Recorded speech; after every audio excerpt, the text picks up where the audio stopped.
President Mohammadu Buhari's chopper arrived at the Inland Airport in Kano State. Commander in Chief of Armed Forces, Buhari GCFR. He is on a one-day working visit to the state, where he is expected to commission 8 projects. The projects commissioned by the president include the Dala Inland Airport in Zawachiki, the Data Center at Audubako Secretariat, the Galaxy Backbone Data Center. Other projects commissioned include the Cancer Treatment Center at Muhammadu Buhari Specialist Hospital, the Muhammadu Buhari Road Rotary Interchange at Utoro, the Bengote Ultra-Modern Skills Acquisition Center, and the Federal Housing Units at Darmanawa. However, the president is concerned that some international groups are behind the insecurity in the country. And what is Boko Haram? It's very, very fraudulent. Who said Boko is haram? It's very, very fraudulent. And I suspect there must be a strong international group that wants to destroy Nigeria. Otherwise, how can Boko Haram come and stop us from prospecting and development petroleum in Lake Chad Basin? But we have managed to show Nigeria and the rest of the world that Kolmani, we have so many billions of crude oil and gas there. I have to say, I have always been very hard on Africa, because as an African, I do believe that we should be better. We should have more.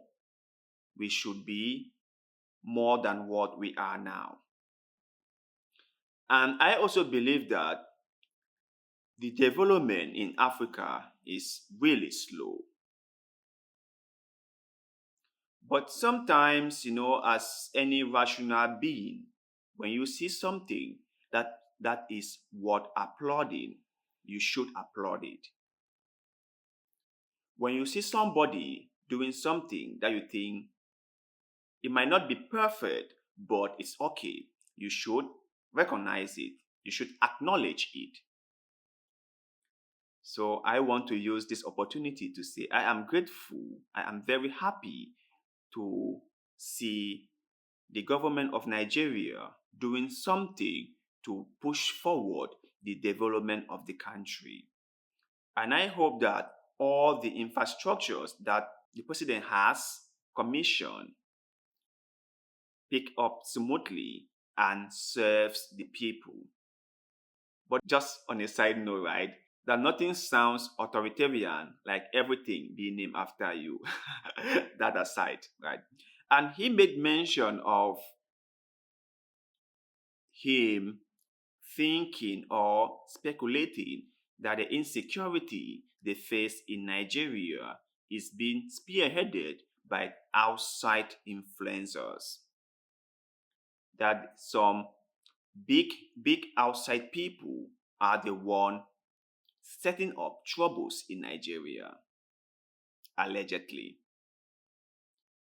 And what strikes me about this comment is not the fact that he made it, it's the fact that he's just realizing it now, that outsiders are behind all the troubles that Nigeria is facing, especially with the Boko Haram issue, allegedly.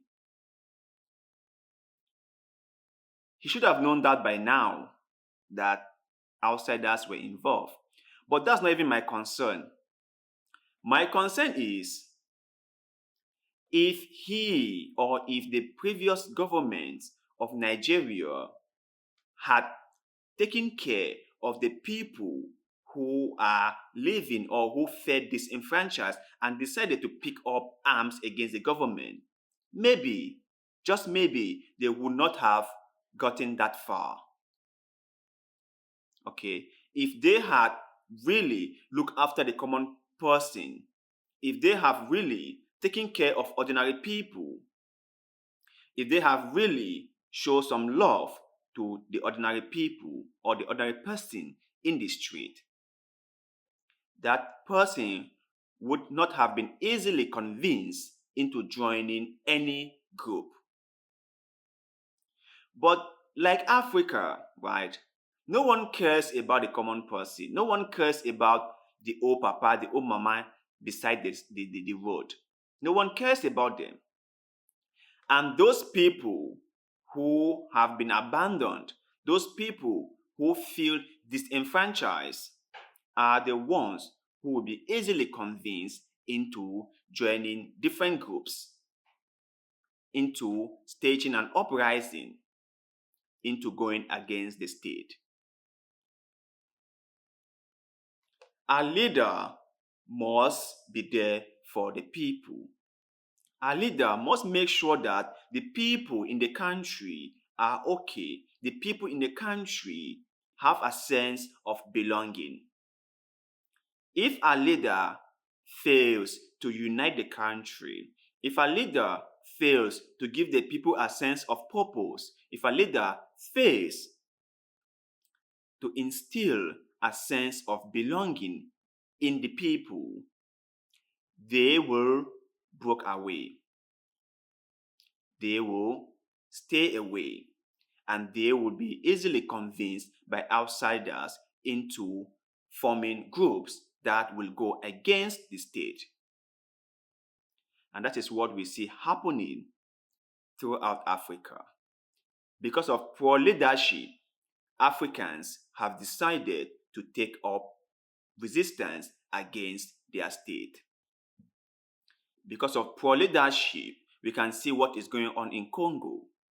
Because of poor leadership, we can see what is going on in Nigeria. Because of poor leadership, we can see what is going on in Mali, in Sudan, in Burkina Faso. There are rivalry groups all over the place. And why is that? Because when a leader comes in, he looks only after the people from his tribe. When a leader comes in, he takes care of the people who are from his political party. When a leader comes in, he brings along his family members and gives them important position in the government.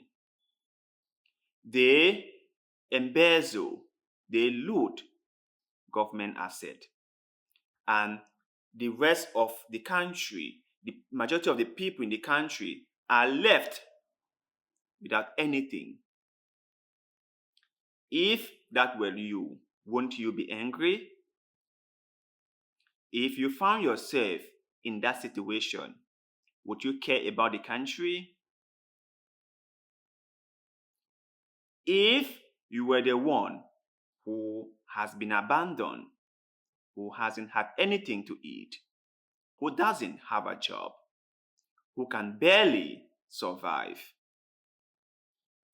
won't you be easily convinced into joining any group in the hope of having a better life for yourself and for your children?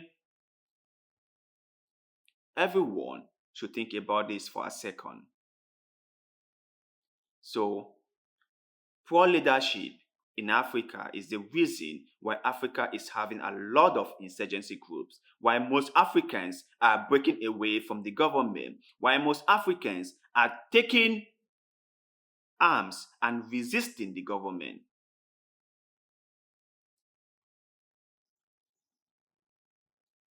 Now, full disclaimer, I am not in support of violent protest. I am not in support of people taking arms against the government.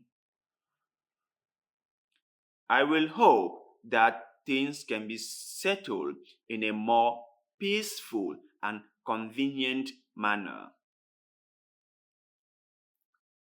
But when people have been pushed to the wall, they have no choice but to fight back.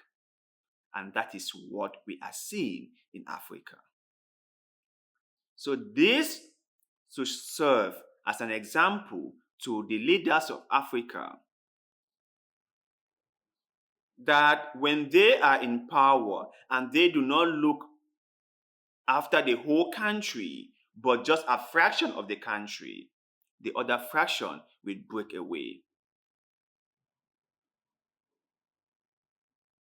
When people do not have a sense of belonging, they will break away. So, to you guys out there, what do you think is the reason why Africans are resisting their government? Why there are so many armed groups within Africa? Let us know in the comment section below, because like always, we love hearing what you have to say. And please, do not forget to like this video, share this video, follow our Facebook page, and most importantly, subscribe to this YouTube channel, because little bit of goodwill, like the one you are doing just now, helps the channel a lot. I shall forever be grateful to you. So thank you very much for doing just that.